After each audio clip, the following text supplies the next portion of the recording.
এইমাত্র morning walk থেকে ফিরলাম। এখনও ঠিকমতো রোদ ওঠেনি, তবুও যে অস্বাভাবিক গরম সেটা সহ্য করা যাচ্ছে না। বেলার দিকে তাপমাত্রা আরও বাড়বে। আমি শুধু একটা কথাই ভাবছি, এই গরমে এসি ঘরে বসে যারা বাচ্চাদেরকে স্কুলে পাঠানোর নির্দেশ দিয়ে দিলেন, তারা কি সঠিক নির্দেশ দিলেন?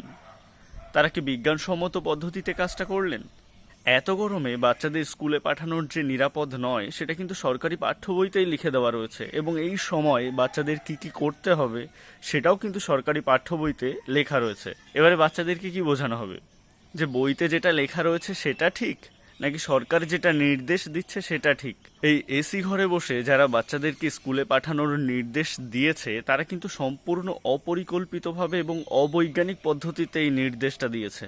এত গরমে বাচ্চারা বাইরে বেরোলেই অসুস্থ হওয়ার সম্ভাবনা প্রবল। আমার কিন্তু মনে হয় না যে বাচ্চাদের এত গরমে স্কুলে পাঠানো নিরাপদ। আপনারা কি বলেন?